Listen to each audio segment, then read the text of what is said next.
For centuries, Prince Lucian of House Valtaris ruled the night, a warrior forged in darkness, feared across kingdoms, the strongest of the Bloodborn, a vampire whose power came from blood. But in the last brutal war between humans and the undead, Lucian was cursed by a dying witch, a curse that stole his ability to drink blood and condemned him to starvation. Without blood, his strength faded, his fangs cracked, his kingdom began to collapse. The Vampire Council declared him unfit to rule, calling him weak. They demanded he submit to execution to preserve the bloodline. Instead, Lucian escaped into the mortal world, collapsing in the rain-soaked streets. There, in the frozen darkness, Ilara found him. Ilara, a poor village girl orphaned by the war, small but fierce, gentle but unbreakable. She should have run. Everyone feared vampires. But when she saw Lucien trembling on the ground, barely breathing, she knelt beside him.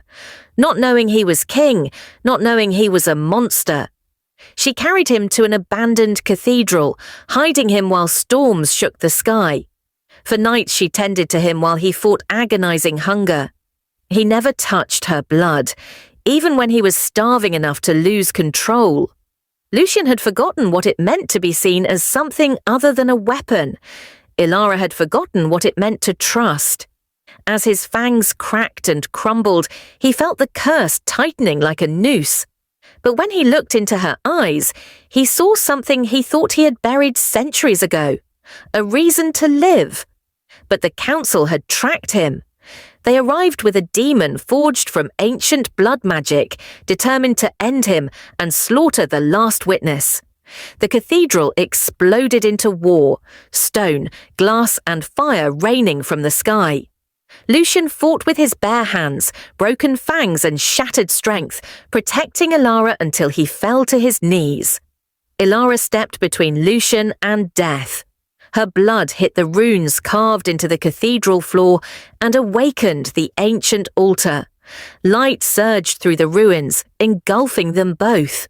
The curse broke, not because of power, but because someone believed he was worth saving.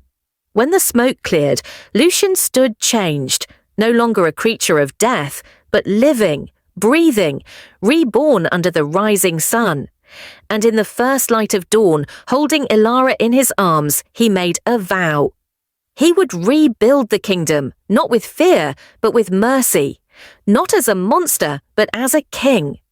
Because sometimes the greatest battles are won not by strength, but by